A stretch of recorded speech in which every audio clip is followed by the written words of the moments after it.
Fear. Let me be frank. Trying to fight your fear, or to do it despite of fear, is actually terrible advice. But how do you actually overcome your fears? Now, in today's video, with both the perspective of a neuroscientist and a high-performance coach, I will tell you how.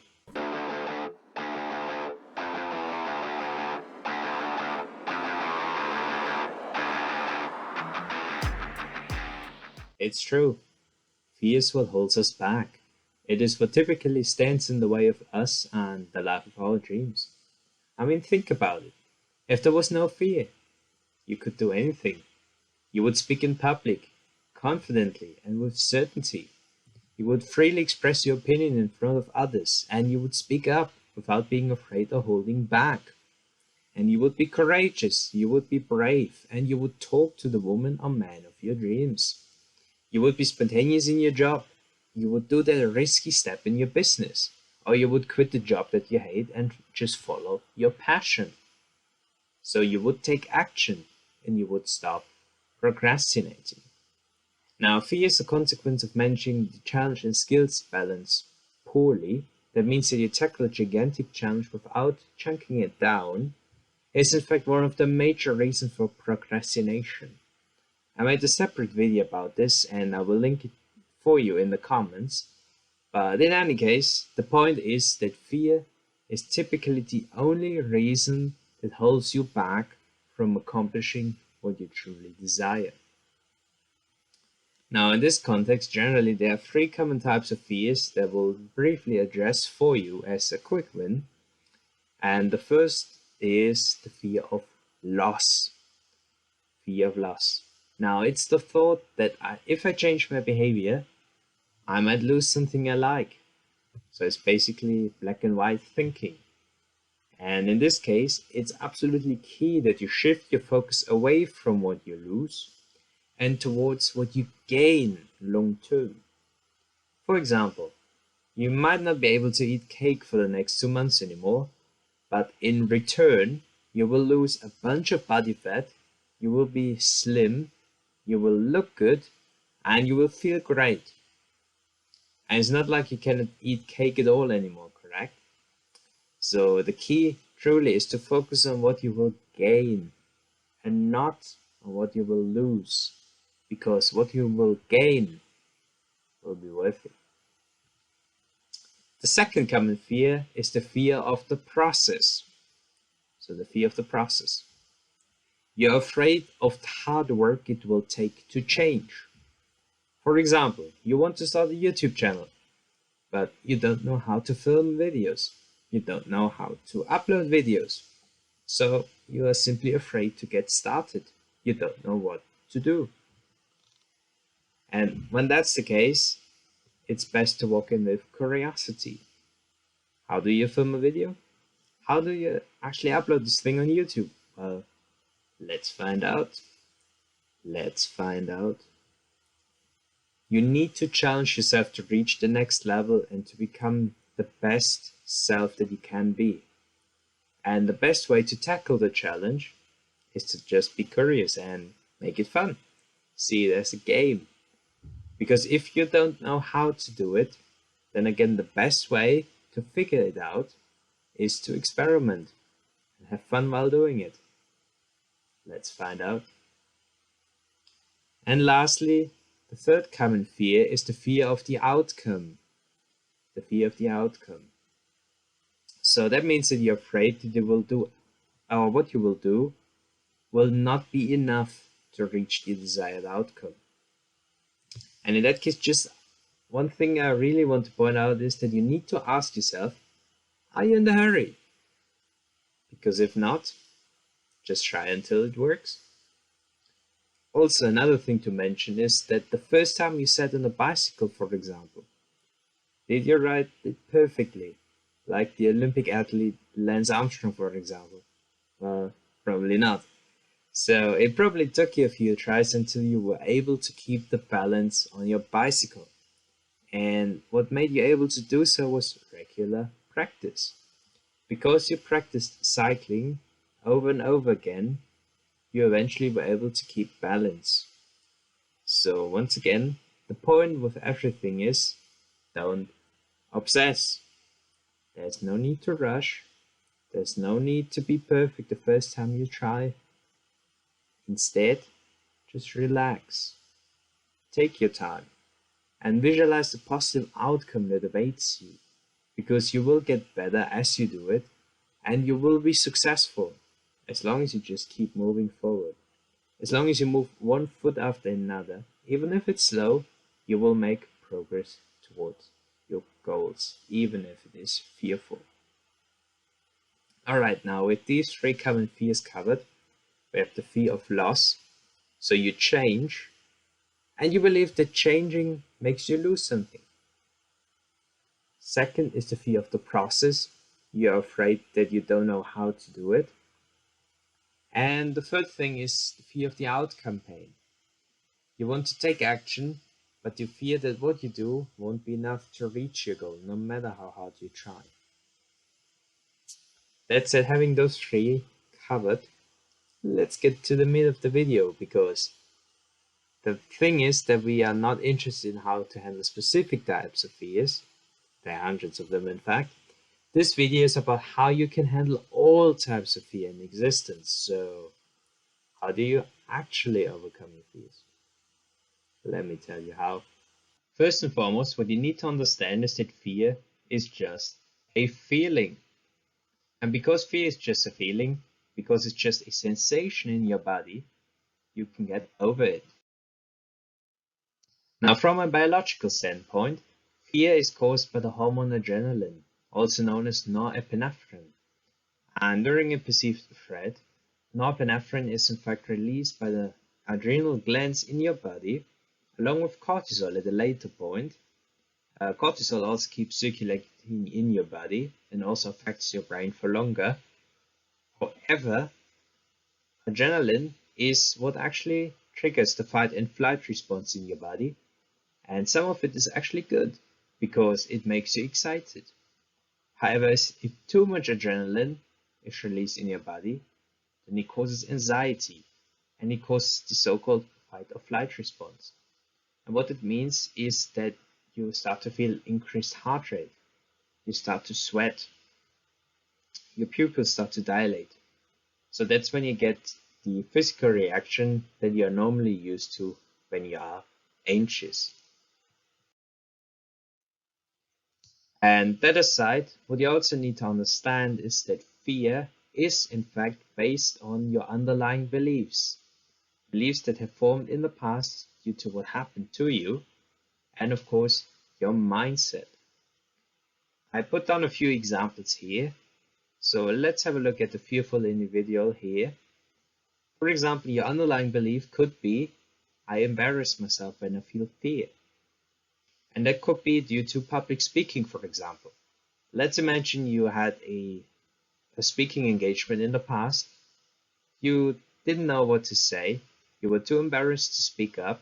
And you had a very negative event, in fact, a very negative experience. And this underlying belief, this learning is now locked in your mind. And again, it will still affect you. Now next, because you have this underlying belief, I embarrass myself when I feel fear, the emotion fear is triggered. You start to feel fear. So you start noticing that your heartbeat increases, you start to sweat, your pupils dilate, etc. And this then leads to automatic thoughts that you had based on what happened to you. So automatic thoughts in this case could be, oh no, I'm about to mess up. So you basically perceive fear as dangerous. And these automatic thoughts will then affect how you behave. So in this case, you might fight fear. You might see it as something bad or dangerous, and you avoid it. You avoid the situation or task that makes you fearful, and you don't take action. That is what actually typically happens. On the other hand, peak performers, for example, extreme sports athletes, they're exposed to fear very often, regularly in fact, and they approach fear in a different manner. So these people typically have to believe that fear is not something bad, but rather something beneficial. For example, a peak performer believes that fear is simply an indication that I leave my comfort zone. And because I leave my comfort zone, it means that I do something that will make me better. This is in fact a common belief that you find amongst peak performers. So because they believe that, they also feel the emotion, they also feel fear, they feel the physical reaction, so they feel that their heartbeat increases, they start sweating, their pupils dilate, exactly like they do for everyone else in existence. But they, again, because they have different beliefs and because they see a fear differently, they have different thoughts about it. So in that case, when they feel fearful, they might think that they are about to do something that makes them better, because they see again fear as this indicator that makes them leave their comfort zone and makes them do something that makes them better. So again, they behave completely different. They feel fear, but they don't fight it. Instead, they accept it and they embrace it. They want to feel fear and they want to take action. All right, what you also need to understand is just because you feel fear doesn't mean that you cannot do it. You can do something while you feel afraid. You can do something while you are afraid. The thing is that most people believe that I have to be fearless in order to do something, and that is simply not true. It is unrealistic to be fearless, and it doesn't exist. Now, if there's someone who has to know it, then it would be Ulmer, because she is one of the leading fear experts in the world, and she's also a leading extreme skier, the leading female extreme skier, and even she, someone who is used to dealing with extreme fear, says that there's no learning and growing without a willingness to feel fear. So everyone has the same problem, which is fear, and no matter what the problem is, it always comes back to our avoidance of fear. In other words, the majority of the problems in your life are caused because you avoid taking action, and you avoid taking action because you are afraid. Let us say here some simple steps that you can apply to overcome your fears. So these are things that actually are also recommended by the leading fear experts in the world, such as Ulmer. And the first thing is that you need to understand that fear is just a feeling. Fear is just a sensation in your body, basically. And it has nothing to do with how you think and how you act. And in this case, it's important that you learn how fear actually feels in your body. Maybe you have a sore throat. Maybe you have a tingling somewhere in your body. Maybe you get cold. Or maybe you get the classical symptoms such as heart racing, etc., or sweating. In any case, whatever it is, the next time you feel fearful, pay close attention to these signs. And the reason why is because once you're aware of how fear actually feels, you have choice. You can decide to act differently. The next thing would then be to change your mind's perspective about fear. Because what you also need to know is, as I mentioned earlier, fear is the same biological feeling as excitement. Both excitement and fear are caused by the release of the stress hormone norepinephrine. So once again, it's exactly the same feeling. You have just a little bit more norepinephrine in your body, so it hypes you up a little bit more, and that's why you become fearful. Another big thing to consider is that fear is also part of you. It's an emotion like sadness, like motivation, and you cannot change, you cannot suppress your emotions. In fact, if you do, they simply get worse. And that is also something that Ulmer recommends, that is to see your fear as a friend. Because fear is actually a good thing. Fear is the reason why we are still here today, why we are still alive. Because fear in the past has warned us from danger.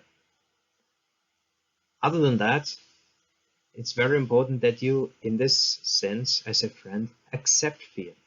accept fear. If you have the feeling of fear, accept it, relax. And the paradox is here that once you start to accept fear and once you start to relax, it will actually dissipate. It will disappear. On the other hand, what happens is that if you fight your fear, if you extremely focus on it, you get very intense, then the feeling will actually become worse. So the key here truly is to do it because of fear. That means that work with your fear, accept the feeling of fear in your body and do it. But what you should not do is do it despite of fear. Because if you try to do it despite of fear, then you try to fight your fear. And the moment you try to fight your fear, it will intensify and you will feel even worse. Other tips would be, that is actually something that is very common amongst peak performers, is that they use fear as a compass to direct their actions. That means peak performers do have the belief, as I mentioned earlier, that fear is something that makes them better. Because if it fears them, then it probably means that I have avoided it thus far. And if you avoid doing something, then of course you don't get the benefit from doing it. So again, if something makes you fearful, then it most likely means that it gives you something good, that it will be beneficial for you. So that means that you can assign fear meaning. Again, if you do what makes you fearful on purpose, then it will make it better. And as you have this reason to feel fear, this reason to work with fear, you will be more likely to take action. So the simple thing is that the grass is always greener behind the door of fear. The woman in her dreams could stand right there at the corner. All you need to do is talk to her. All you need to do is walk through the door of fear. So why don't you just do it? It's simply a feeling after all. The next thing would be that, once again, to feel fear, but to act regardless, is actually a skill. It's a great skill, and it's a skill that elite performers consciously train up. So you can just compare fear to a fear muscle, basically.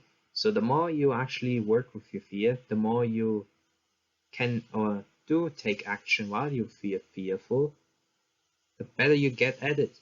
It's like everything in the world. If you cycle every day, you will get better at it. If you train in the gym, you will get stronger. If you practice an instrument, and if you do that regularly, you will play better. And the same is true with fear. The more often you conquer your fear, the better you will be at conquering it.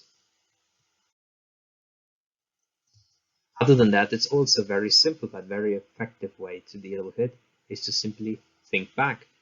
Just think back to your past and ask yourself, when did you beat your fears in the past?